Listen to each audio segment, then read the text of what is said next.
Welcome to Grand Sumo Breakdown, the unofficial sumo podcast for official sumo fans.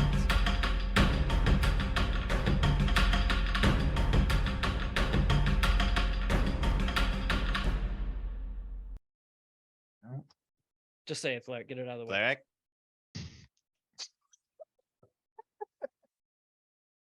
Flair. Welcome to Grand Sumo.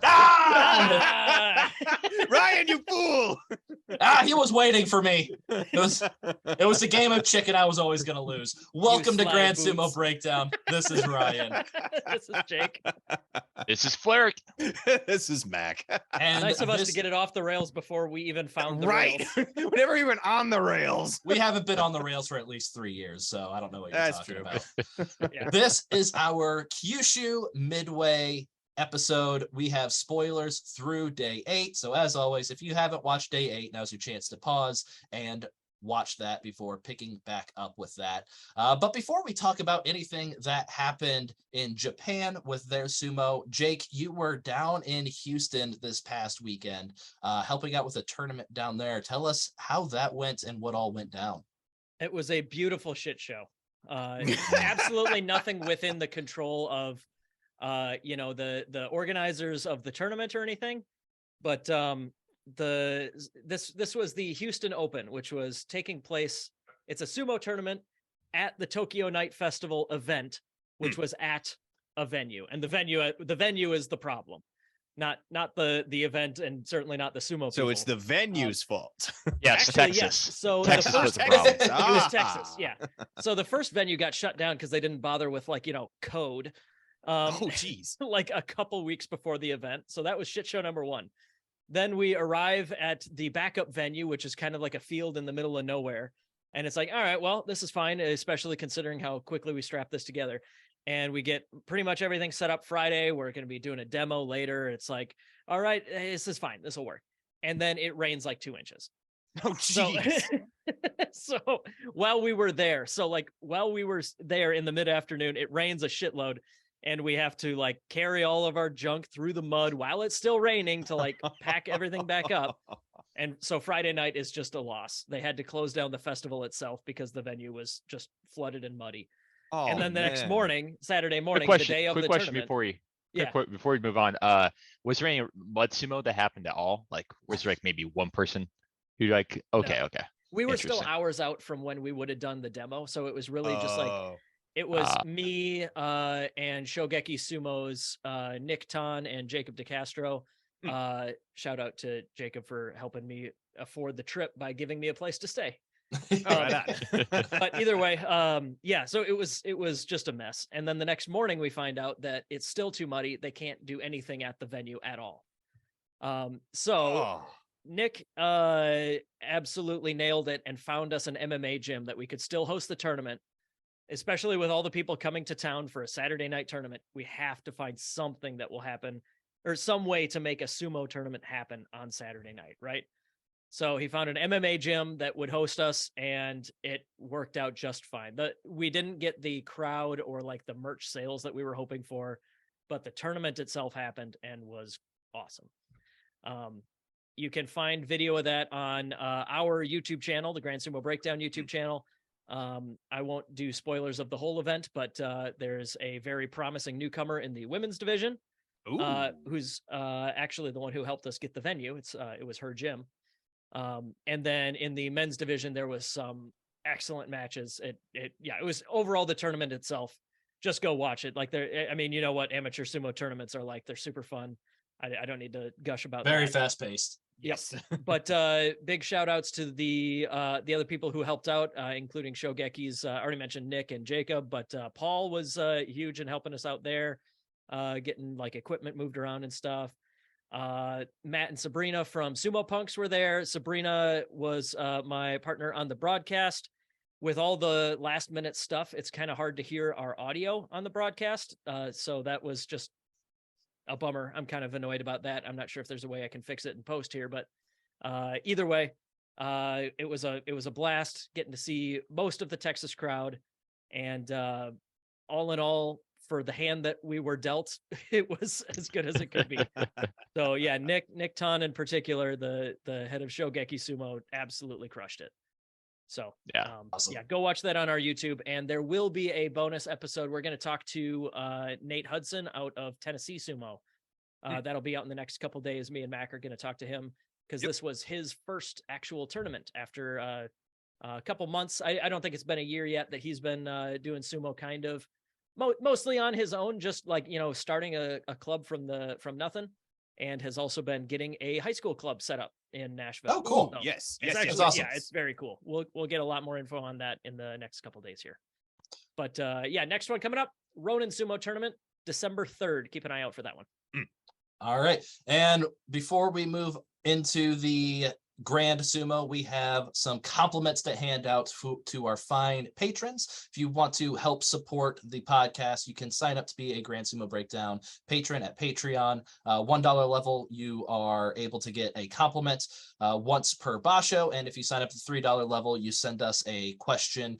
We will be honor bound to answer it. We got a question from our liege King Arthur, and we will be answering that later in the episode. So for our compliments on this episode, we have to thank Anna Tsukahara, Axel Baravesio, King of Salt, Austin, Willie Yan, Mark Burgess, Furori Daoku, Rod Lunsford, Hey, not Rob Lunsford, Octavian Martin, Radish Cat, Justice Victor, Atheist, Cole Brumley, Giuseppe Salico, and Beth Comer. You are all more beautiful and perfect than a rare Kimarite executed by Hoshoryu. So that is saying something. He's been racking them up, hasn't he? Oh, yeah. Oh, So the thing about having Rod Lunsford and Rob Lunsford back to back, I just did a list of all of our patrons, and then I did a random sequence generator so that they would end up randomly in an order.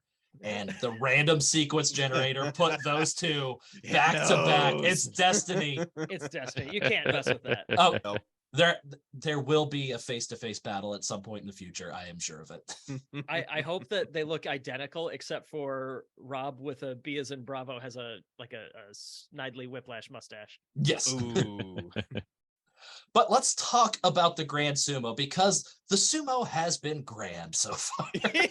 Well, Ooh. are we sure that Aki didn't trade places a little bit with this one? It's been fantastic, but at the same time, what the hell's going on? Well, I mean, that's true for everything this year, I feel like. Fair.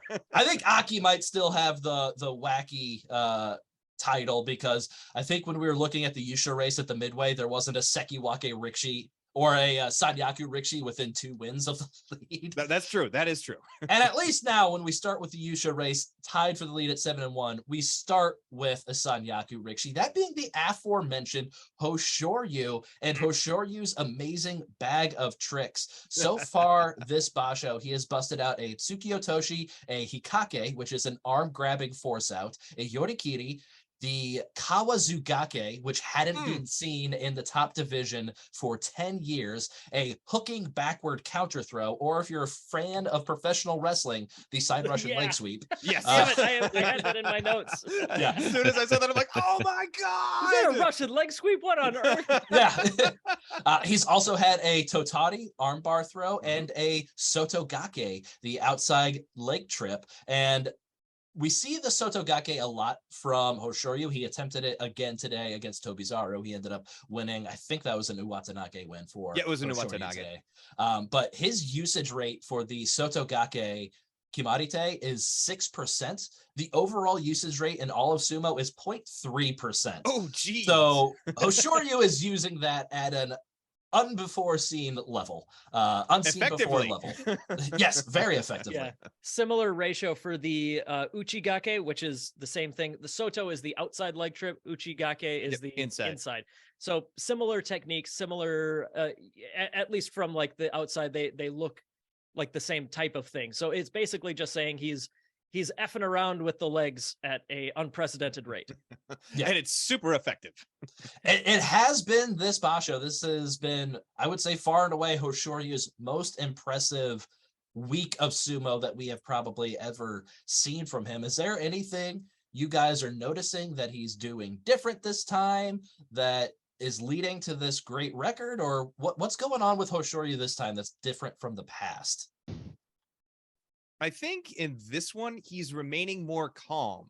In the past tournaments, we kind of see him get all riled. He gets all angry and pissed off. And he gets those glares going before a lot of these matches. And then as he's going through these tournaments, through his matches, he kind of gets a little riled up. In this one, I'm not seeing that. I'm seeing him remain a little more poised, a little more calm, and thinking through his attacks and not getting riled. So I think it's just experience finally building up and him going, all right, analyze and go. But just like really, really fast. Yeah. Oh, yeah. And hit the speed of his Tachi eyes, where he's able to get a grip on some of these guys' belt immediately, has been very impressive this Basho. Yes. I feel like that's something that we haven't seen as much from him. So I've been hesitant to say that Hoshoryu is like an actual contender for the Yusho, just because we haven't seen him put together a Basho like this before. But I mean, day by day, he's convincing me more and more. But what do you guys think? Do you think he is an actual contender to win the Yusho, or with some other guys that are in the race, do you think Hoshoryu is going to fall off at some point here? What about you, Flair? Do you think Hoshoryu is an actual contender for the Yusho here? I definitely think so. Yeah, he's been looking pretty good. I want to say he's gotten wins against everyone above him as well, at least like one. I'm trying to think if there's anyone. I don't think he's fought anybody above him yet. That'd be And his only loss is Takayasu. I guess historically, like he's one again. Oh, he's got gotcha. a win against them before. Yeah. So that's okay. Yeah. So I think these are I think these are people he's definitely has a chance against them, and like he seems to finally actually be racking up like a win streak this Basho. Like he actually might be able to pull it out. So yeah, I'm a believer. I think he's a contender. I think he's going to do hopefully pretty well. I'll be very happy to see that. Yeah. Other than pulling out, classic pro wrestling moves, I guess what I'm seeing from Hoshoryu doesn't seem like he's changed anything big. To me, it looks like he's wrestling Hoshoryu style sumo. It's just working more often. So I don't know. I guess my interpretation of that is he's improving his technique in ways that are subtle enough for an amateur like me to not understand exactly what he's doing different. But clearly what he's doing different is I think he's just gotten a little tiny bit better every Basho at the stuff that he likes to do and the stuff that he's good at. So yeah, I don't know. It's really cool because I've always wanted the out of the ordinary, like the leg trips and stuff like that. I've always wanted that to work.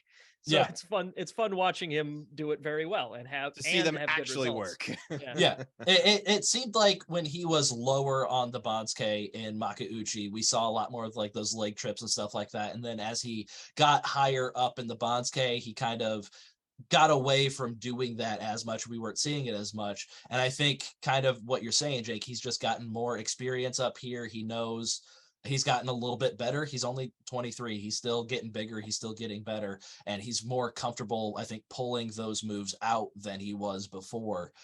So yeah, I think just being around, getting older, getting better, having more experience is what we're seeing here. And hopefully it keeps ascending, because we need somebody ascending. For the right love of now. God, somebody's got to step up. It seems reductive to be like, well, yes, he's doing well because he is doing it slightly better. But that does seem to kind of be like Sometimes my that be it, interpretation. though. Yes. Yeah, that's a good point. Sometimes it'd be like it is. So Yeah. you just gotta, so it do. Yep. Let's talk about because there are 3 other Rikishi that are tied with 7-1. It's not Hoshoryu out in front of the pack by himself. We have Maegashira 1 Takayasu, who has fought both the Ozeki, all 3 Sekiwake, and 3 out of 4 Komusubi. His only loss coming to Shoddy of all people. Mac, What on earth was that? the only Sanyaku Rikishi he has left to face, I believe, is Tobi Zaru. And then everybody else is going to be below him on the Bansuke. Who's going to stop Takayasu from barreling through and winning this Basho? There is only one Rikishi that can stop Takayasu from winning this Yusho. Is And it that man Takayasu? is Takayasu. Ah! I'm sorry. I'm sorry but to it's interrupt, but like true. Ryan gave the Takayasu question to somebody other than me, so I knew I had to be involved somehow. Well, no, I honestly, my thought process on this is we've gone through this argument between me and Jake. We don't need to retread this at this point in time. So But I was But I didn't want to But give it to let's. Jake because Jake's just Yeah. going to be the fanboy answer. I want to get a real answer. And I felt like That's Mac fair. would be the one to be most neutral about it. So I gave it to Mac. And Mac just happened to take my side. That's just gravy for me. Well, so other than Takayasu getting in Takayasu's way, you can't rule out the wiliness of Tobizaru. I mean, he's just a That's fair. wild card. Yeah. But other than that, I'm like, no, only Takayasu can stand in Takayasu's way. I guess for me, I will absolutely I will eat crow for sure on this one if Takayasu does like lose like 4 of his last 5 in a tournament like this one or something, where like It's there. It's his right strength of there. schedule. Yeah. He's Well, no, already if it's- beaten everybody ahead of him. And if he starts Exactly. losing at the end, it's people ranked below him. Yeah. It's going to be people ranked below him, and then if he's still in the Yusho race, it'll be other guys that are in the Yusho race. So like Abi and Oho are much lower on the Bansuke, and if they are also doing very well by the end of the tournament, then he'll have to face guys that are very Genki and doing, having great results and stuff. But still, like if all of his quote unquote hard matches from guys that are ranked above him are at the beginning, and he still shows the pattern of win, loss at the last second, then yeah, I'll have to eat some crow on that one. So I will say Flare- he's looked really, really good this Basho. Like Yeah. I've been Yeah. His like match super- today was fantastic.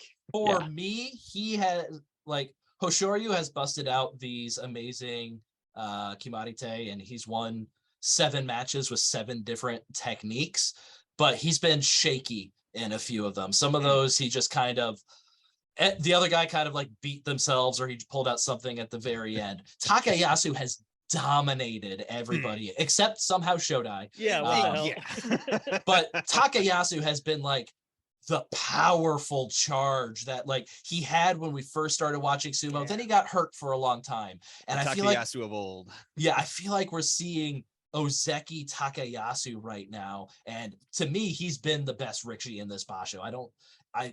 I think it's hard to deny that so far. The level of sumo he's brought out, the power of his sumo against the caliber of Rikishi he's been facing, he's been number 1 this Basho for me. And I would say he's my favorite to win it at this point, as long as he doesn't stumble in the second week.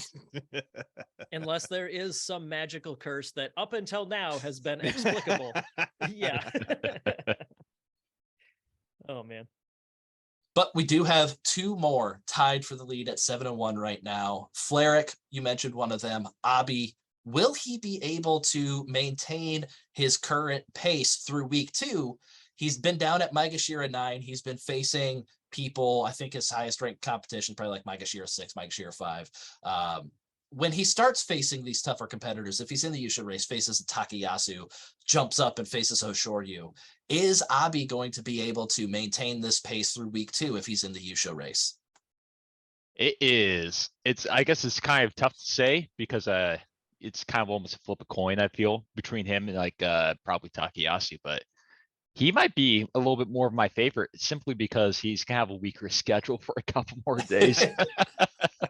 Yeah, I mean, because Yeah. Abi is still for the next probably 3 or 4 days probably going to be facing guys in that like 5 to 10, 11 range, whereas Takayasu is going to be facing like the 1 through 4 range. Right. Yeah. Yeah, it's gonna be interesting. Because Abi's also looked really, really good. I Mhm. like his form as well, but he's been facing a much noticeably lower level of competition at the kind of mid Bansuke. So I think he's like faced people up above before. I think once again he can take off games. We knew what He you can meant. take off he can take off Take a match matches off. towards Humi versus like anyone up there at the top of the Bansuke. So I think he definitely has a shot. Takayasu, I think he probably has been facing the people up there, so like he's used to that level of competition at this Basha right now. Abi might have a rude awakening when he faces someone up there again, but I think he has a shot. I definitely think he can, and he might actually have the advantage because of schedule. So I guess we'll have to wait and find out. I would pose a counter argument to the strength of schedule. Just looking at the Bansuke, like the Maegashira 1 through 4 or so that Takayasu will still have to face, not super threatening. Kota Nawaka's in there, Hmm. but other than that, yeah. Kota Nawaka and Takayasu are the only Point. guys above 500 in the Maegashira 1 through 4. Yep. So granted, a lot of those guys have been going through the Sekiwake and the Komusubi like in the first week, but like still, there's I think like Abi and Takayasu and Hoshoryu, even though Takayasu and Hoshoryu have already faced off against each other, I feel like those three are kind of on a collision course for like facing each other and other like other good records towards the end. I don't think that rank is nearly as important in this tournament as it has been when considering strength of schedule. But I don't know. It absolutely still feels wide open to me. Yeah, we might finally have a bloodletting and might let some new people into the joy range this basho with some of the performances we've been seeing. We have one more tied for the lead at 7-1, and this is a guy that's been hyped for his entire career since he joined Sumo alongside of Hoshoryu, and that is Oho showing up in a big way to start this basho at 7-1. Jake, we talked about it on the preview. We wanted to see more from Oho this basho, especially in week 2, when through his first 3 Makuuchi bashos, he has 1 win in the final 5 days combined through 3 basho. Jake, how many wins for Oho in week 2 this tournament? Yeah, I think it's going to be pretty tough for him because even in those other tournaments, he wasn't like blowing it out of the water. It wasn't like he was 10-0 going into those last 5 days and thus was going up against Ozeki or, higher ranked guys like that. Right. Yeah. It just seems to be a general trend so far. Like no matter where he's at in the top division, he will he's actually had 4 goes. 4. Okay, sorry. One, he went back down to Juryo and then came back up for the last 3. And yeah, it is rough. This is enough to establish a pattern in my mind that he needs to show. I'm not going to pick him to do well in the second week out of the blue, I guess is what I'm saying. Like it's another one of those things. I know we say it all the time, but like I'm not really going to believe that until I see it. That Right. Believe the premise that he could have a good second week until I see it happen at least once. Yeah. So in his 4 bashos in the top division, through 20 matches that he's had in the combined days 11 through 15, he has 3 wins. He is 3-17 so far in days 11 through 15. One of those a Fusen win. Jake, how about this? Will Oho get to 10 wins? Will he go at least 3-4? That's exactly where I was going with it. I was going to say he's probably going to go about 50-50. And I would err on the side of below 50-50 because there's an odd number of days left. 10 is where I was going to guess. And maybe that's enough for a special prize. 11 probably would be. 11 would very likely be in the Jun Yusho conversation. But I don't know. I guess I would pick him to get 9 or 10 wins is probably where I'm expecting. Okay. If he does have a second week as good as his first week, then obviously I'm going to have to change the narrative, my personal opinion of him there. Yep. If he gets 11 or 12 wins, maybe we're finally seeing Oho pop off a little bit like people have been expecting from him for a while. Yeah, maybe it's just a delay and he's going to catch right back up to Hoshoryu. That'd be pretty cool. I've always wanted those two to be a rivalry because they started at the same time. Damn time if it does happen. With the same lineage storyline as our field reporter B would put it. That's booking that's writing itself right there, right? So, absolutely. Oh well. Do we have an update from B? Has he recovered?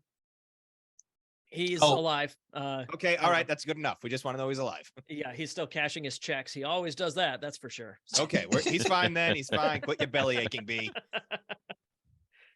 All right, and to wrap up the Yusho race discussion, there's only 2 Rikshi that are 1 win behind. We're not going to get into the probably like 12 Rikshi that are 2 wins behind because there's 12 of them. That's too much. But at 6-2, we have Ozeki Takakeisho and Maegashira 5 Nishiki Fuji. I think there's nothing here to discuss about Takakeisho. He's probably going to be in the Yusho race until the end. But Nishiki Fuji, Mac, I'm And I'm not going to ask you, do we think he's going to compete for Yusho? Because we're all going to say once he starts facing the higher ranked guys in the Sanyaku, he's probably going to start trailing off. But what do you think about Nishiki Fuji through his first 2.5 bashos in the Makuuchi division? He got 10 wins in each of his first 2 tournaments. He's at his career high Maegashira 5, and he's still looking really, really good at 6-2 here. What do we think of Nishiki Fuji right now? Well, lost to Sada Naomi notwithstanding, I've been really impressed with him. The biggest match for me that really stood out was his match against Tochi Noshin. You have the size disparity with Tochi. I mean, Tochi is just naturally bigger, stronger, maybe on the decline in terms of performance, but to really go against Tochi and win is a feat, especially for a newcomer like him. So I am impressed. I think I see good things. That was something that I took note of as well. I'm able to take notes on bashos now. I'm so happy. Oh, are you? Yeah, I'm not watching in like the job site trailer, trying to get through it as fast as I can before somebody walks in.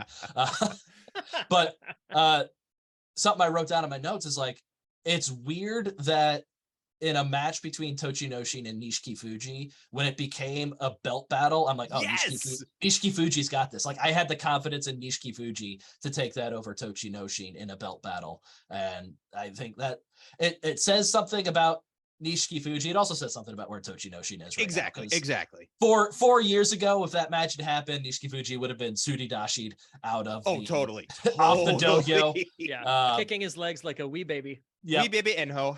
But still, very, very impressive win for Nishiki Fuji here. Mm-hmm. Yeah, he just, like Wakamoto Haru this year, he just seems like this is a guy that kind of belongs in this upper part of the Bansuke. We haven't seen him really tested against the Joy or the Sanyaku yet. We'll see if maybe he belongs up there, but it doesn't feel like Maegashira 5, he doesn't belong here. Like he's fighting out of his range, which is really impressive. He's really popped off in a way that I wasn't really expecting from him. And I want him to maintain it. I'm like, all right, we need guys like this. We need them to stay healthy and stay performing. So I'm hopeful for the future with him. Yeah, I think Wakamoto Haru is a very good comparison. This is similar to like what we've seen in the past with certain guys. Like we thought we saw it with Shodai, but we're actually seeing it with Nishiki Fuji, where somebody has like an established career trajectory, and then they turn a corner, and then it's like, I guess I'm just good now. You know? Yeah. So like Wakamoto Haru was in Makushita for like ages. Like I remember like when we started the podcast, I think we had Bruce from Tachiai on. He was like, look at these 3 Waka brothers at the top of Makushita. They've been there a little while, and they're like a barrier that people have to get past. And 2 of the 3 of them are now in the top division in the Joy. Is Motoharu? Yeah, I guess. Yeah, either way, he's just up outside there. it. He's up there. Yeah. But like, yeah, Nishiki Fuji's another guy. He didn't like stall for nearly as long as Wakamoto Haru, but it's a similar thing where he was in Makushita from like 2017 to 2020, and then he's like, I guess I'm good now.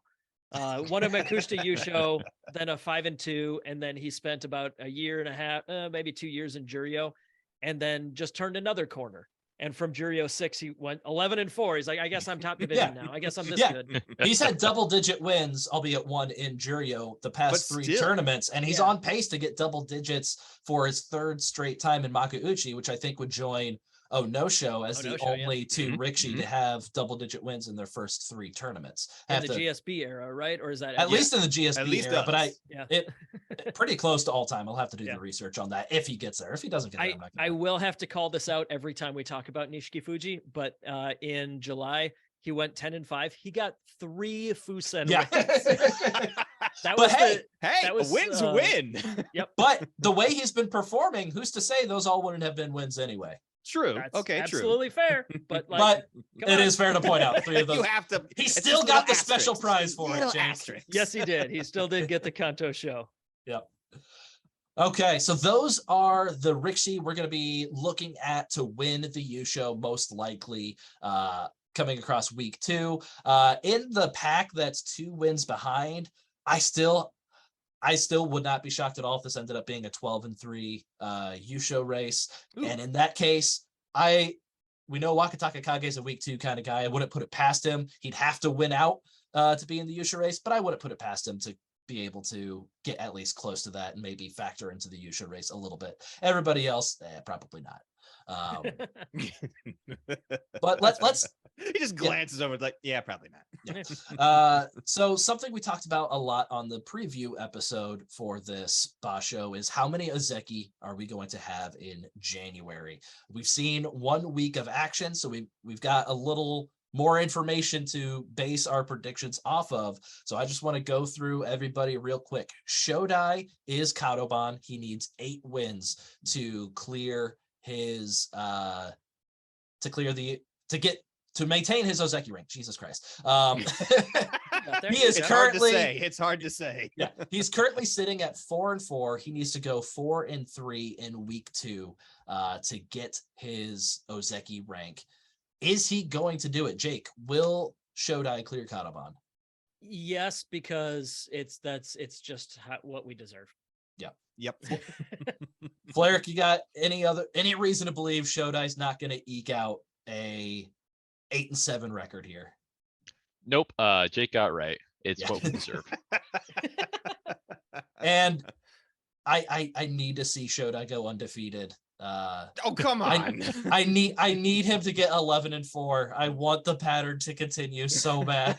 Oh, that's right, for his like alternating. Okay. stupid- Yeah. Okay. So that pattern might be going up in flame here, which of course it was. That was Honestly- random happenstance, but Honestly, I think he's gonna get exactly 8 wins. I think like Mhm. we've destroyed our planet. We treat each other terribly as a species. We deserve Shodai to be the eternal Ozeki. Trump's getting back on Twitter. Yeah, Yeah, this is it's what we deserve. as a people. Yeah, Twitter might be going exactly. down in flames in the next week or so. Who knows? Yeah. Honestly, if Twitter exists by our recap, I will be surprised. Okay. Oh, I won't be. But this Okay, is all it'll being blown out of exist, but, proportion. like, I think. Yeah. I don't know, man. I don't know. Anyways, All right. So yeah, I think we're all in agreement. Yeah, he'll Somehow. get it. Shodai's gonna be Ozeki for like 7 straight years. he's already beaten Takayasu, so it's already like as dumb as it can be. Yeah. So. Mhm. What about Mitake Yumi, who is also sitting at 4-4, but he has a higher bar to clear. He needs to get to 10 wins in order to regain his Ozeki rank that he lost after back losing That's records. like 3, right? There were 3 Yeah. that he had it. He is 4-4. He needs to go 6-1 in week 2. Fleric, is there any way we see Ozeki Mitake Yumi in January? I believed at the beginning of this spa show. I did Like he was like too. 4-1. He was looking pretty good, I but did then he just too. had 3 losses right in a row. There's no way, unfortunately. I think it's the end And they of didn't look good. Ozeki Mitakayumi. Yeah, They did not look good. No. I was still on board with it after he started 4-3 with his loss to Kiribayama. I'm like, all right, that's fine. It's not the fact that he lost to Koto Nowaka today in his 3rd straight loss. It's that it didn't even look like he tried. Right. Like he went down immediately at the Tachi. Just was shoved out. Katasukashi, it looks like, win for Koto Nowaka, but it looked like there was minimal, if any, effort by Mitake Yumi there. And it's just like, dude, just looks like those Come 2 on. straight losses took it out of him, and now he's just kind of gave up on it. So it's We've Not seen good. before where he just has matches where he just looks dumb, like just looks Yeah. bad.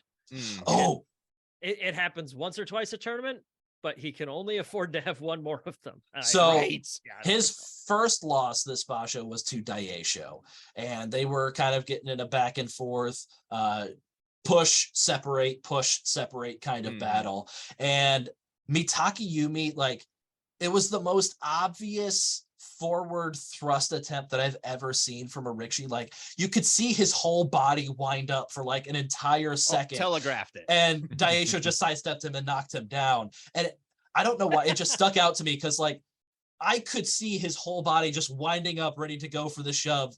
And it felt like an eternity that was happening. And then Daisho just stepped to the side. I'm like, Mitake Yumi, what are you doing?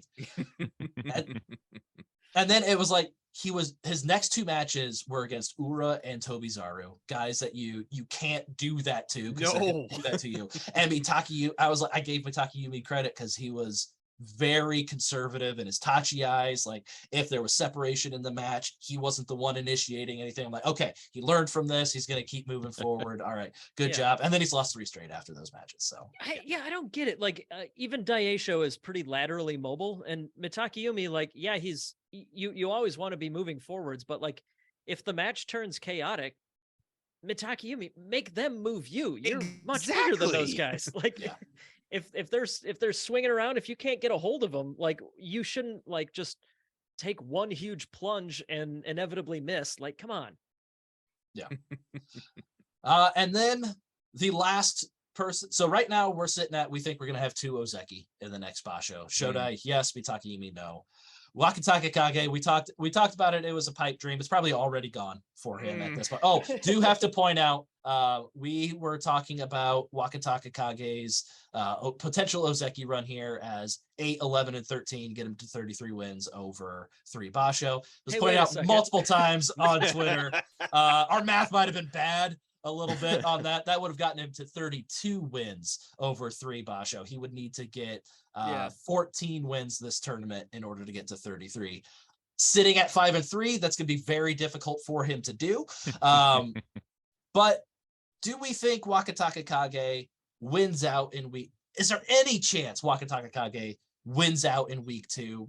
Maybe not get Ozeki off of it, but any chance Wakataka Kage plays a part in this Yusha race? I've already said I think possibly yes. But what do you guys think about Wakataka Kage here?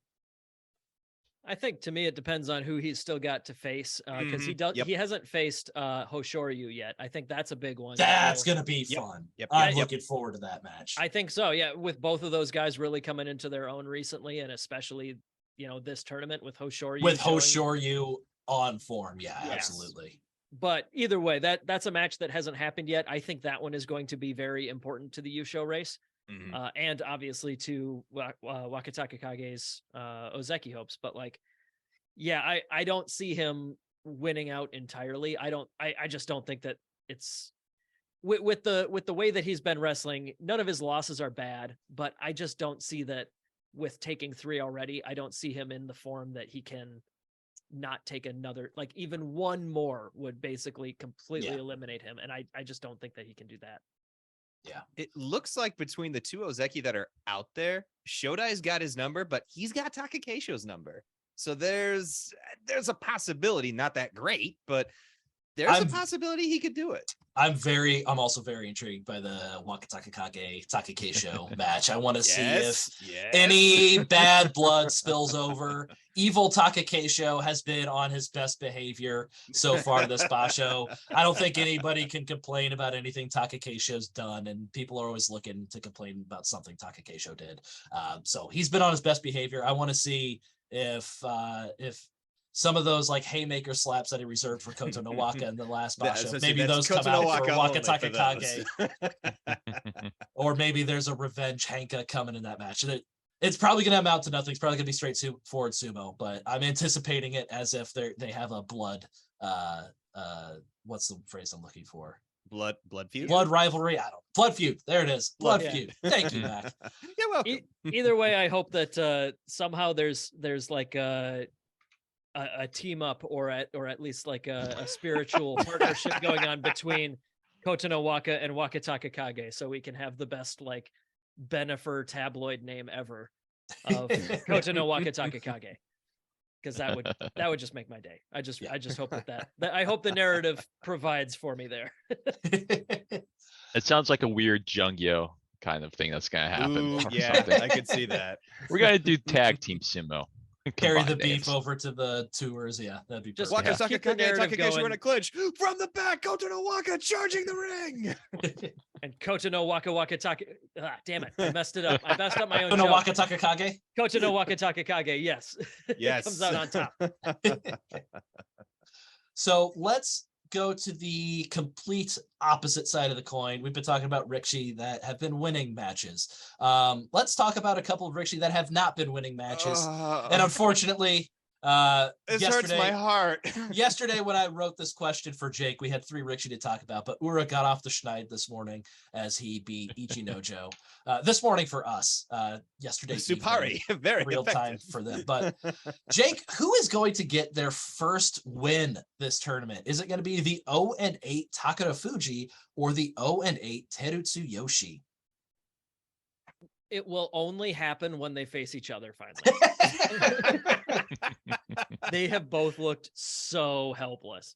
Not just like, oh, darn, all the coin flips are going against me. It's like, no, they look like garbage. Like, I got to go back to my notes. There was one where like Terutsu Yoshi just kind of like lost in slow motion. Yes. I had that. I had slow mo. It was day 5. Yeah, day 5. He's just grappled and he just kind of like slowly kind of just goes down. Fell to the ground. It was so weird, but it was did you fall asleep, man? Yeah, seriously. No, it was let's see, day 5. It was against Okinaumi. I don't know, man. Takara Fuji is the one thing he's always had going for him is he's always like tank strong. You know, like he's not necessarily quick, he's not necessarily super technical, but like just pushing him straight back isn't going to work. And like now that doesn't seem to be working for him. It doesn't hold anymore. And Terutsu Yoshi, the only thing he's got going for him is he's like surprising. So when he tries to do his stupid single leg over and over and over again, if anybody has even the slightest clue that's coming, it's not going to work, right? And then he didn't even work against Koto Waco. Koto Waco knew it was coming. Exactly. So that move is basically dead to him. And like his other, like he goes for like the really low off center tachi eyes, and whether he's going for a leg or not, everybody's like, no, I'm just going to push you down. No.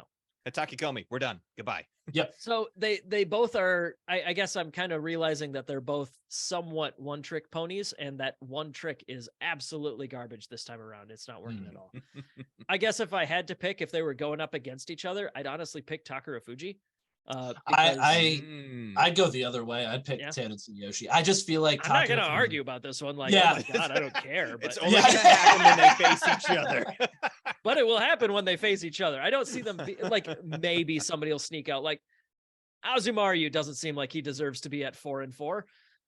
So like maybe one of them will get him, or yeah, I don't know. It'll be something like that. It probably won't be a turnaround and suddenly one of them is doing good. You know, it'll probably just be like a comedy match that one of them happens to come out on top of. The last tournament, Takara Fuji was able to string together 7 wins. Or at least, or was it 7 No, wins? he was 5-10. Okay, but it wasn't as much terrible ass as I was expecting. 2 bashos ago, he was 9-6. So that's what I was thinking of. Yeah, two in the before times. Either way, this time around, either there's injury issues, wear and tear issues. They've just been figured out. I don't think that's the case for Takara Fuji. He's been around long enough that like, there's no insight that anybody's going to make that hasn't been made before on him. Right. Hurt and He is old. 35. Hurt and old is kind of what I'm thinking. Terutsu Yoshi, it's like, we know the 3 things you're going to try to do. So I'm just not going to let you do them. He's been the smallest guy in the top division for a while, and he's hung on for a good length of time. It just kind of feels like they've got him figured out now. Like I said, there's only so many tricks in that bag of tricks he can pull from, and he's pulled them all out multiple times now. People know what to do against him. Get more salt. Throw the salt higher. Fleric, what's wrong with Tamawashi? Dude won a U show. Dude's just old. Very old. He wasn't old last tournament. But he's 38 now. Like he just had his birthday, right. like a couple days ago.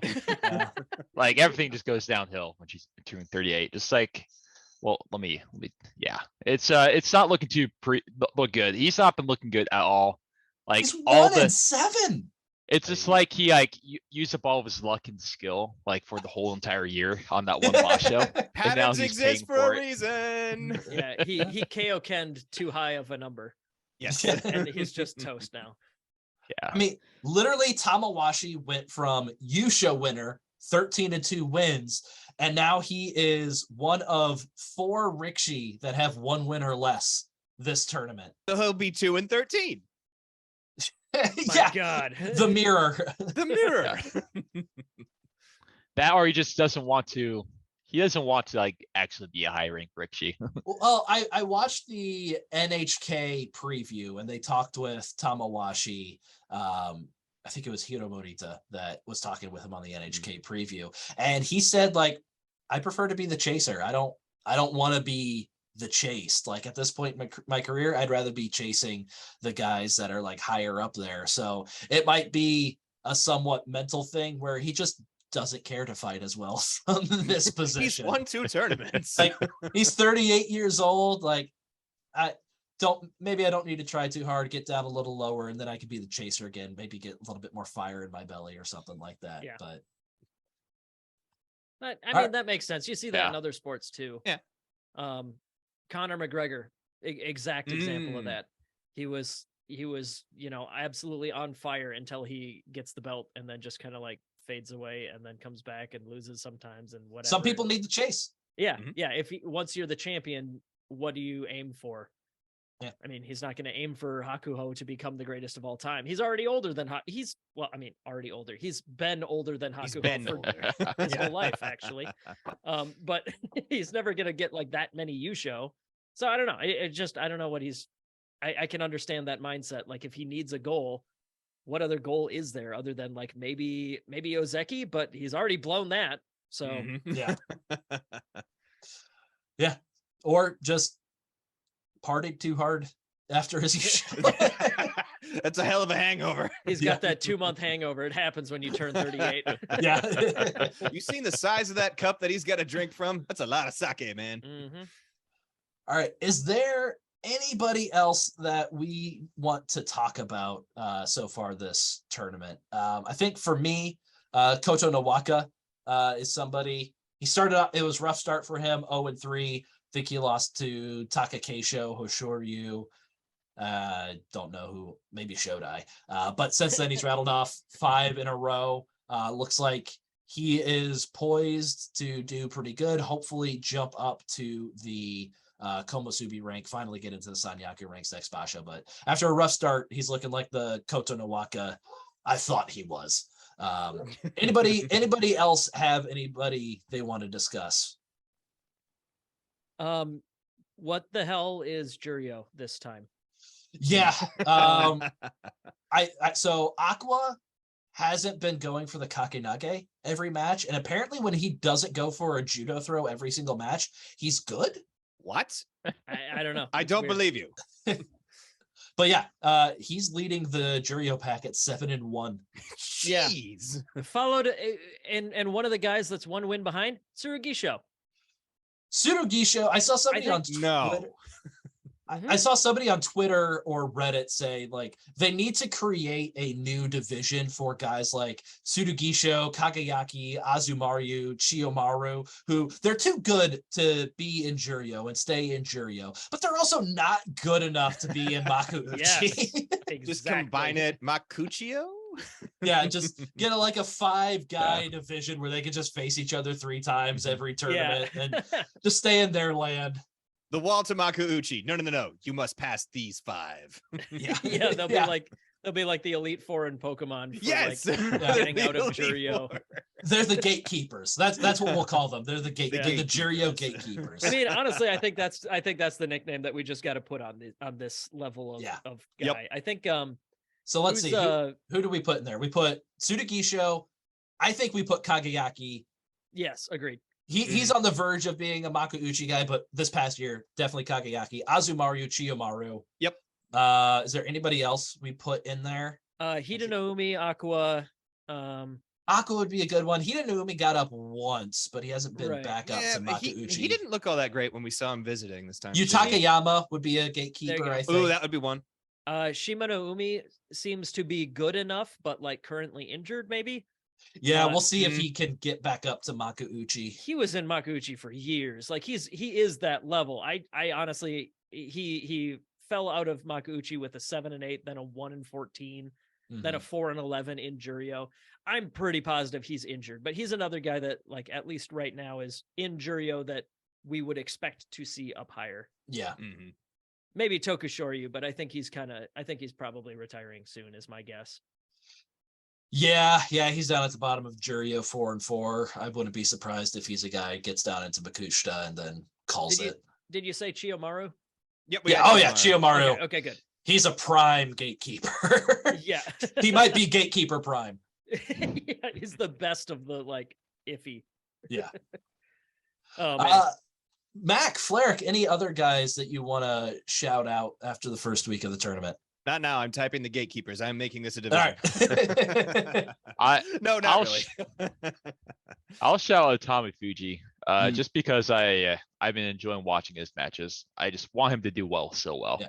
He's currently 3-5. He has a very lovable face where you want to see the best things happen for him. Mm-hmm. It's not 100% happening just yet. No, not yet. But I mean, he's 20 years old. He's got time. Yeah. Maybe he'll turn it around in week 2. We'll see. I still got faith in the big boy. I'm not going to let 1 week dampen my thoughts of Tommy Fuji.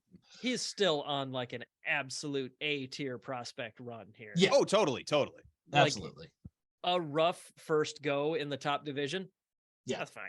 Says nothing about where his career is going. Yeah. Nothing at all. Yeah. And I think he injured his nose in one of the first matches. And I feel like every match after that, you've always seen him just messing with his nose. And there were a couple matches where he had tissue in his nose while he was fighting the match. Yeah, before the match even started, he's precautions. Yep. Yeah, exactly. So I think he might be a little bothered by that. All right, let's talk about a little bit of news that has happened during the Basho, right before the Basho started. Very rude of the entire Japanese media to sit on an Ichinojo story and release it an hour after we're done with our preview podcast. Because that would have been a great time to discuss the Ichinojo, I guess, rumors that have turned into speculation and picked up by the mainstream media in Japan. Some really dark, not flattering stories about Ichinojo have come out. And I'm just gonna, if you don't know anything about it, I'm just gonna read something. Say it ain't so, Ichinojo. A thread from Sumo Follower where she translated a Nikon Sports article. And as far as I can tell, Nikon Sports is not a rumor mill sort of publication in Japan. It seems like it's ESPN. They're not gonna, people have their thoughts on ESPN, but Anyway. not somebody that's throwing a story out there to get clicks. If they're reporting it, it's probably happening. So they are saying, okay, so I'm just going to read it, the whole thing. So the Ichinojo saga continues. Yet another source in the Heya paints him in really dark colors. They are saying that their intent is not for him to be kicked out, but to find a solution to a situation that has gone beyond their control. It says da da da da. Yeah, yep. That's in a sing-songy tone. Yeah, exactly. Very good. Sorry. So the story reveals a heavy alcohol dependence with numbers, drinking a whole case of beers as a matter of course, or a bottle or two of whiskey, going out with friends, drinking himself silly and causing trouble. If he starts to drink, he doesn't stop. As for the Okami-san, as there's been rumors that he has struck the Okami-san in his Heya, apparently there have been several occasions in which he either hit her, clutched her so hard it left marks, and at one point threw her hard enough for her to collapse on the floor. They say that Ichinojo refused counseling or rehab. He claimed that the trouble with him drinking at the Heya will be solved if they let him live alone. And then I won't drink. So Minato Oyakata allowed him to live away from the Heya if he vowed he wouldn't drink. So he did move away, but he didn't keep the vow. That time when he didn't come to, so apparently he missed a practice. So that time when he didn't come to practice and they managed to get him on the phone, he said he was too drunk and didn't get up in time. Minato decided they needed to talk, and it was then that Ichinojo lawyered up. At this point, Minato went to the Kyokai basically to notify them and ask for assistance, and they have been on the matter for a while. So that's kind of what's been going on with Ichinojo. He drinks heavily, not a nice drunk, has struck the Okami-san, missed practice at the Heya, and left the Heya. And I think Ichinojo lawyered up. Yeah, the lawyers are getting involved. It's an ugly situation. I think it's been brought to the JSA. They're kind of sitting on it until after the tournament to determine what's going on with it. But kind of news coming out of nowhere and just very, very surprising to hear about Ichinojo. I don't know that we really knew much about Ichinojo and his private life, but just kind of very disheartening news. I don't know what the solution here is. I don't know if this is I feel like if it was a forced retirement situation, why is he fighting in the spa show? So very curious to see what happens with Ichinojo here. And it sounds like when he won the U show, that was when he was like away from the Heya and stuff like that. This isn't like he just left the Heya or something like that. I think this is something that's kind of been going on for a little while and has just come to the surface. So I don't know that I really have an opinion on the situation yet. Just that's what's going on. We'll see what happens. Yeah, I feel like if all the rumors were true, he wouldn't be wrestling, because like that's like sounds very similar to like who was it? Was it Asashoryu maybe? Who was effectively kicked out for like one instance of striking his coach or the Okami-san or something like that. It was someone at a restaurant, like a waiter. Yeah, I'm pretty sure. Yeah. Well, either way, it's something that like they've been paying attention to, like Asashoryu, Haruma Fuji, who is the other Mongolian guy, Takanoiwa. Yeah, Takanoiwa. And then there was the two brothers that both beat up their Takagenji and the other one. And Takagenshi's brother. Yeah, exactly. But like, yeah, violence against anyone, especially if it's made public, is like, you know, that's a pretty hard line that they've been establishing the last couple of years. So I'm curious if either there's more to the story or the fact that he lawyered up is a problem for the JSA or something. But yeah, I don't know. It's a bummer that especially if it's even a little bit true, then Ichinojo sounds like just kind of a giant dick, and I'm not a huge fan of him. But yeah, it's hard to say based on what we know so far, and the fact that he's still wrestling implies that it's something that is either still up in the air or maybe we're misinformed. I don't know. Yeah, right. Time will tell. So yeah, we'll wait until we get more information, pretty much, to put any opinions on it. But a shocker yesterday, Chiyotayu just up and retired. Okay, what the hell? Yeah, what the hell? He gave a Fusen win to my chump. Yeah. What's all this? Not just that, an Intai Fusen win. Does that count for a bonus or something? I don't think so. He was so afraid of your chump that he retired. Yeah. If anything, that's the power of negative points Kagayaki. towards Like, you. nope, I'm done. I should just I'm not automatically fighting this guy. lose. Yeah, yeah, exactly. Well, you're already losing, so. Yep, that's true. We'll get to that in a minute. But yeah, Chiyotayu, he's been in the top division for quite a while.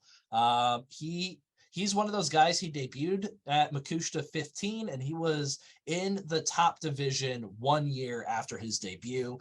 And I don't think he did go down to Juryo he went down to Juryo 3 times. It looked like right before we started watching. But since 2017, for the past 5 years, he's been in the top division. For the past like 2 or 3 years, really, he's been Maegashira 11, kind of down for the most part. So it just kind of guy hanging around. He is 34 years old. And it sounds like he's planning on opening up a restaurant, and Hey, all right. I guess now's as good a time as any. That's it. Yeah. Couldn't wait a week. Kagayaki, I'm making food. Here we go. I guess so. Yeah, Yeah, a not guy staying that in big- the JSA. Yep. Noticeably. He has all the credentials where he could get an elder stock and stay in the JSA, but it's not the path he wanted to go down. I think I saw something like it's either very rare or this is the first time that like a Maegashira has retired in the middle of a tournament. Like Yokozuna will do that. We saw Kisei no Sato. He retired in the middle of the tournament. but apparently it's very rare, if not unheard of, for a Mega Shira to just up and retire in the middle of a basho. So very, very strange circumstances going on with Chiyotaryu's retirement. Hopefully it's just he woke up and is like, you know what? Don't got it in me anymore. I'm done. So Yeah, I've heard speculation that there could be a scandal or something, that like, why would he do it this way? Yeah, it's very strange. So it leads to speculation. And gosh, I hope not, because if it maybe it Another was just, scandal. yeah, well, either way, I honestly just hope that he woke up one day and he was like, nah, yeah, Like Just- Ryan said, don't that's- got it anymore. that's Yep. good. Yeah. You know what I like? Food. Food. You know what? Hinenoumi had it right. Sumo and babes. So now it's food. Food Yeah, and babes. babes. Yeah, exactly. All right. Well, we've been talking for probably about 50 minutes at this point. That's far too long before we've heard a word from our sponsors. So let's take a break here and get a word from our sponsors. And when we come back, we'll wrap up the podcast.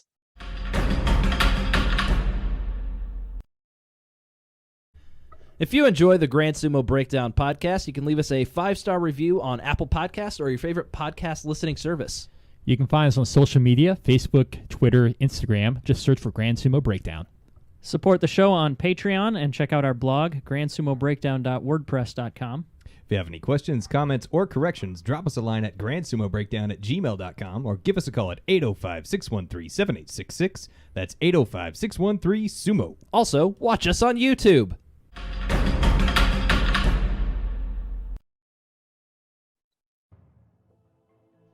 Hot.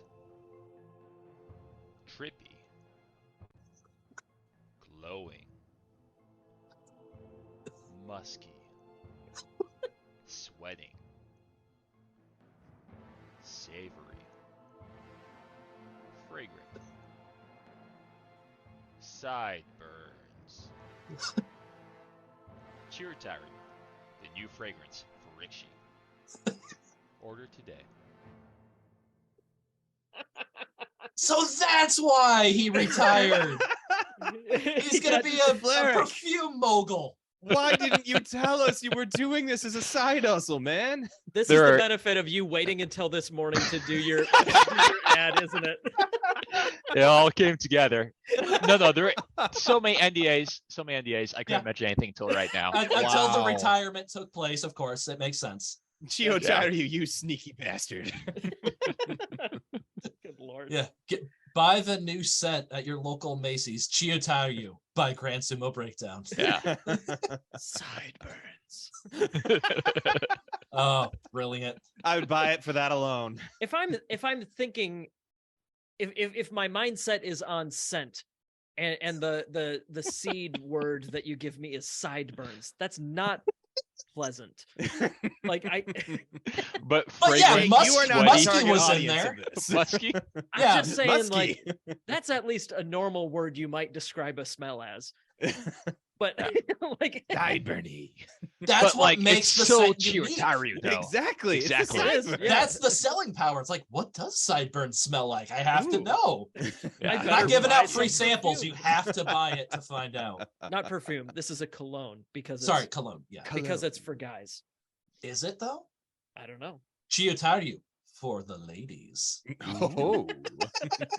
We were just talking about food and babes Food and Food and babes. Yep. And All right. scents. and scents. All right, Jake, how's the GSB belt doing?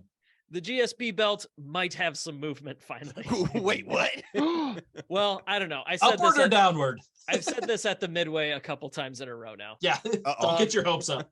No. So Shiden, the recently remembered guy that was suspended for who is he the So, Tsukibito one? Hidenaumi Tsukibito. That's right. And that was the gambling one. Yep. Yes. So yes, he is Makushita 1 East. He started the tournament with the belt and went 2-0 until he lost it to Shonan Noumi, who is And now Shonan Naomi is also a memorable name because this is the guy who in the lower divisions got like concussed on like a mata or in the middle of a match. And then That's they why I know made that him name. Oh, wrestle yeah. in the Tori Naoshi or the main Yeah. match. And that's when they started because I think Enho lost a match due to concussion that otherwise. Yeah, because he was wobbly. Yeah. Yeah. That's right. Because I was putting this together because that just the GSB belt is often, because I'm not watching Makushita every day, it's often something that I'll kind of slap together at the ever. last second, like an ad by, you know, if somebody were to do an advertisement as a punishment on this show, slap it together at the last second, you know, that kind of thing. But like, But you I know was what? typing They're in- so quality, I don't care. I was about to No, say, never it mind. Yeah, I mean, worked. by all means, keep doing it exactly how you're doing it. Just Fleric is like the coal being pressed into a diamond. He needs the Yeah. pressure of the Yes. time limit. Well, such is the GSB belt as well, because I Yeah. did this in the last like 20 minutes before we recorded. But either way, no, thank you for reminding me, because I knew that I had heard that name before, but I couldn't remember where. But Shonan Naomi, Makushita 1 West, beat Shiden, and he also beat Chio Naomi. So he is currently 4-0. He's got the GSB belt, and tomorrow he will be facing Asanoyama. Ooh. That name sounds familiar too. I think I've heard that. Did he also get concussed or something? Maybe. I don't know. Maybe. Yeah. Well, either way, He's a sumo wrestler, Asanoyama- probably. Asanoyama and Shonan Naomi are both 4-0, and just like the last couple Basho, looking pretty good here for getting this belt up to Juryo. We'll see what happens, but whichever It's one of those fallen guys before, takes though. Yeah. it, So whichever Jake, one of those guys takes the match, though, they're at 4-0 and they are high up on the Bansuke, so they will very likely be in Juryo next time. It just depends on if they lose on the final day to somebody way lower ranked. Or so something yeah, like that. what we need to do.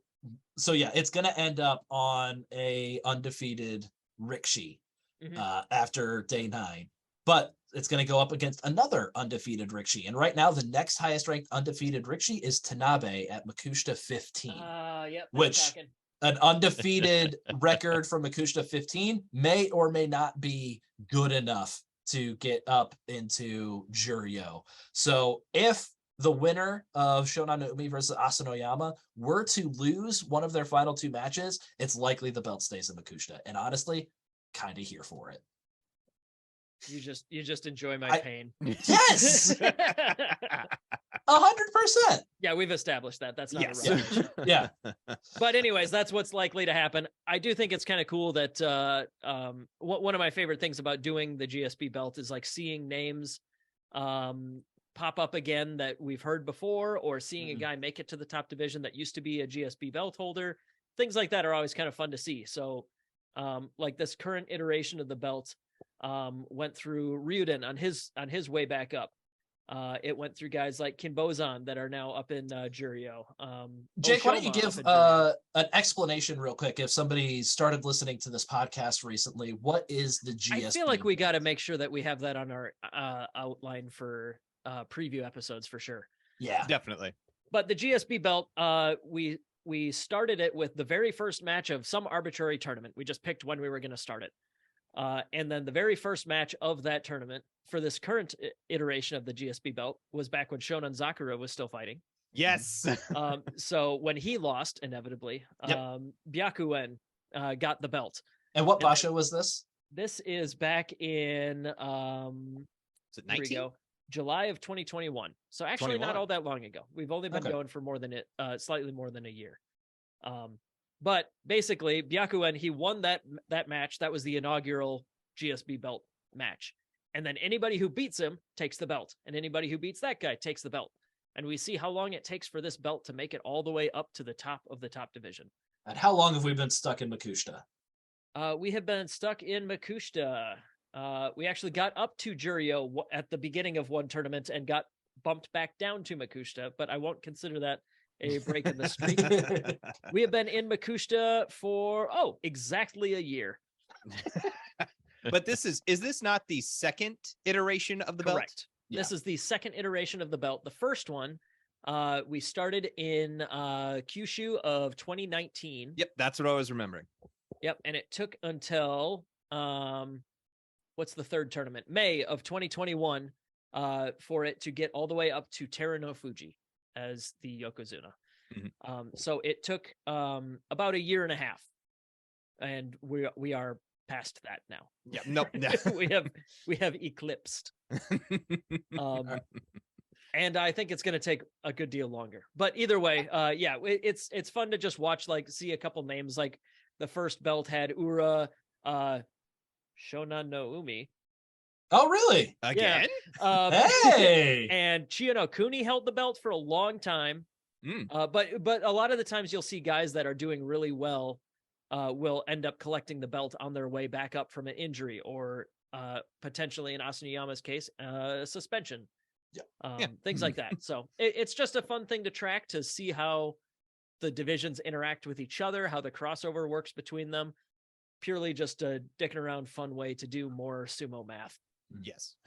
All right, gonna blow through this real quick. Our current standings for the Champ Chump series, where whoever loses will have to do some form of Dr. Seuss style punishment on the Hatsu Basho. Mac warming is up my rhyme machine. Mac is in the lead with 13 points. Fleric has 11. I have 10, and Jake has 9. So Jake, don't get too comfortable down at the bottom just yet. Right there with you for the most part. So we'll see. Yeah. But let's get into our lightning round. We'll start with Mac. Who has impressed you the most so far? The little fighting man, Koto Ueko. Keep on fighting, dude. What about you, Fleric? Shoryu. Jake? Shoryu. I'm going to say Nishiki Fuji. Dude just belongs. Who has disappointed you the most so far, Fleric? Takayumi, because I believed for half a second. How dare you? Jake. Teretsuyoshi. He's usually at least fun. Yeah, I got to go with Takayumi as well. What about you, Mac? Teretsuyoshi. What the hell you doing, baby? Yeah. Favorite match of the Basho so far, Jake? I have Midori Fuji versus Hoshoryu. That you have it written as Kawazugake, Mac, but clearly that was the side Russian leg sweep. Yeah. Excuse me. If I see WWE wrestling in the dojo, that's going to be my favorite match. So I 100% am behind that as well. Just hoping for an atomic drop. Yep. Yep. Midori Fuji versus Hoshoryu. Got to do it. What about Same you, here. Fleric? Yeah. Same here. I love that match. Yeah. Is that unanimous? Yep. Unanimous. Most exciting potential matchup. I think I talked myself into Wakataka Kage versus Takakeisho. Oh, that'd be a good one. Just because I want, there's got to be some bad blood between them, and I want to see it come out on the dojo. And they're sumo wrestlers, and so I shouldn't want to see that because that's not what sumo is. And they're probably going to rise above that because they're high up in sumo. They know that's not what they're supposed to do. They're not supposed to bring blood feuds onto the dojo. But damn it, I want to see Maybe. it. I want to see retaliatory Hanka. I want to see some big old slaps. Give it to me. Mm-hmm. What about you, Mac? I think I have to get on the Takayasu hype train. So I want to see what Takayasu can do, and if Takayasu can indeed stand in his own way yet again. All right, Takayasu versus Takayasu. Takayasu versus Yeah. Takayasu. Yeah, okay. What about you, That Flair? sounds good. I'm with Hoshoryu. I want to see him against Takakeisho, I guess. I want to see him against the top of Zeki to see how he fares. All right, and Jake. Hoshoryu Wakataka Kage. Yeah. We talked about it earlier. That's going to be fireworks. Yep. All right. What is the most recent movie you guys have watched? Fleric, what's the most recent movie you've watched? I was frantically Googling when I saw this coming up. It's been a while. It might have been everything all at once. Everything, everywhere, all at once. Yeah. That was a pretty good one. That was really good. I enjoyed that. What about you, Jake? I haven't watched anything interesting recently, but I guess I will toss out there that Dennis the Menace from the 90s really holds up. That's excellent. Wow. I watched it. I watched it kind of recently, like maybe over the summer. I put this question on the outline yesterday afternoon when I had a much better answer. But now after last night, my answer is Blue's Clues, Blue in the Big City, I think it's called. My previous answer was The Menu. My wife and I saw that on Friday. And, that does look good. It's a dark comedy, and we thought it was really well done. It was really fun. We really enjoyed it. Blue's Clues, Blue in the Big City. Love Blue's Clues and You. That's a good children's show. Blue's Clues, Blue in the Big City was not a good movie. Too many musical numbers that lasted too long and went nowhere. Here I am critiquing a show for literal children. Lightning round. Sorry. Mac, what's the most recent movie you used? Ours was a double feature the other night. Hocus Pocus 2, followed by Prey. Which one did you like, Mo? Oh, Whoa. which one did I like more? Well, Prey, More, sorry. but Hocus Pocus 2 had the all the feels and the laughs.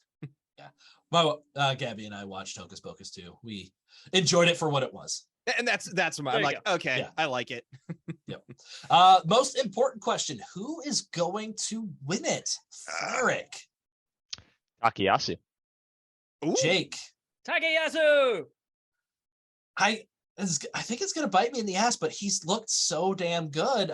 And his schedule's easy, so I gotta say Takayasu. I think it's the Big Bear's time. Choo choo, baby, choo choo.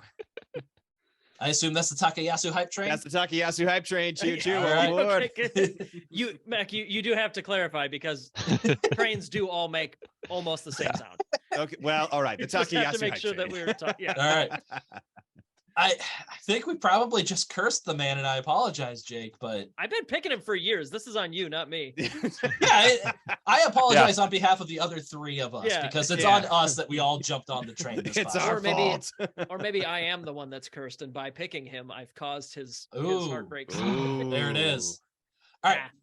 Mentioned at the beginning of the episode, we had a question from one of our fine patrons, this one being our liege, King Arthur.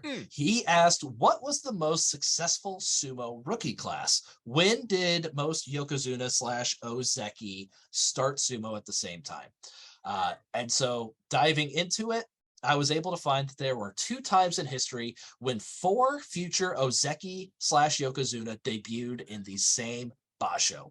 Those 2 classes are January 1910, when you had Ozeki Tsushi Manada, 26th Yokozuna Onishiki, 30th Yokozuna Nishi no Umi, and 31st Yokozuna Tsune no Hana, all debuted in the same basho. And then you had another group of 4 in March 1988, when Ozeki Kaio, 64th Yokozuna Akebono, 65th Yokozuna Takanohana, and 66th Yokozuna Wakanohana all debuted in March of 1988. Holy That was cow. one class. Holy Yeah. hell. Wow. So you look at that and you think, well, obviously March 1988 is better. They got the name recognition. Yeah.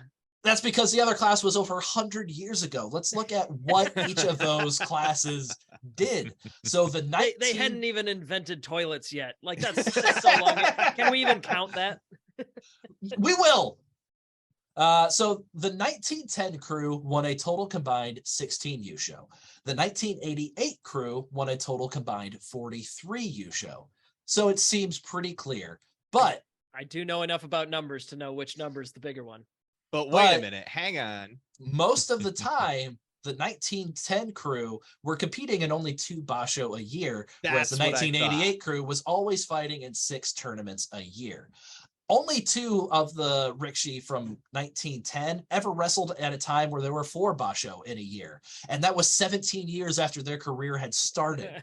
So we need to figure out what their 16 Yusho would translate to if they wrestled in 6 basho a year, because obviously they would have kept the same pace up. That's just how Obviously, it yeah. works. Yeah. So the 1910 crew averaged 2.15 Yusho per year in their careers. So in order to get the equivalent of 6 basho per year, we need to multiply their Yusho total by 2.79 times. Once you do that, you have a total of 44.64 Yusho.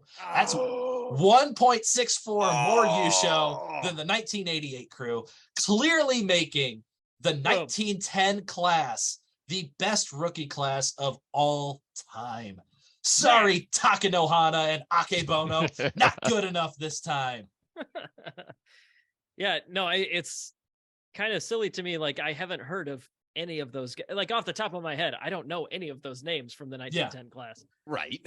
Not that I would expect to, but like you know, there's at least a few historical names that ring a bell for you now and then, right? But yeah, I kind of want to learn about them now because that is exactly a nuts group to start all at once. Yeah, completely different era sumo, 2 tournaments a year, 11 matches in a tournament, completely different from. I mean, not completely different. The matches are still wrestled the same way, but But the style, Yeah. the Yeah. tournament style is completely different than what we have today. Yeah, Things like absolutely. they didn't have replay. I bet they still had the posts in the corners and everything. Oh Yeah. yeah, instead of Before just hanging TV. there. Yeah. Yeah. And I mean, there's enough different that it's clearly a different. They might have era, still but, had ties back then. Yeah. That one still is weird for me, but okay. hmm Yeah, if you have a tie, then Yeah, you we can don't end go all up day. with an even Let's record. just call it tie. Exactly. Like that doesn't. I don't get it. Fleric makes a good point. Speaking of, we don't have all day. That is going to wrap up our Kyushu Midway No, podcast. let's ramble. Well, Fleric wants us to be done, so I guess. Fine. I should say that more often. Let's go. We will have our recap. Probably not immediately. That's the weekend of Thanksgiving when this wrapping up. I'm assuming people are going to be out Traveling. and about doing stuff. Probably by the end of the month. Yeah. We'll have our recap for the tournament out. We'll have our Bonske preview shortly thereafter. And then as soon as this tournament is over, we are going to send out our surveys on Reddit, on Twitter, on Facebook, everywhere we can for the Rikishi popularity poll. We're going to be doing that again this year, the 4th annual. We'll see if Terunofuji can retain the crown of most popular Rikishi. Or was it Ura? I don't remember. It was one of those two. We won't be doing like a poll or anything, but we will also be doing end of year coverage for amateur sumo. So if you have anything like nominations or things that you think should be covered or whatever, by all means, reach out to us. But that will be coming up as well. And keep an eye out for the Ronin Sumo tournament on December 3rd. That is in the Florida Panhandle. Mac, what was that city? Defuniak Ooh, I'd have to Springs, look I believe. back. But either way, that's hosted by Ronin Sumo Bea. Find them on Facebook, Instagram, and all that stuff. And that will be streaming. We in the 2 weeks between now and that tournament, we will figure out exactly where, but we will make sure that is advertised. So you can watch And that. we will also have the 6th annual end of year sumo award show. Yes. So a lot coming at you by the end of the year. Hopefully we actually do it all. Yeah, I'm worried about the December American Sumo newsletter. That one's a tall order. Something's got to give. Something might have to give. All right. But until then, we will talk to you later. Bye. Bye. God, I'm so sign bad off. at The this. sign off. I'm so bad. Skull Vikings! Yes. Stuck the landing. Thank you for listening to Grand Sumo Breakdown. Until next time, Throw your salt high. and keep moving forward.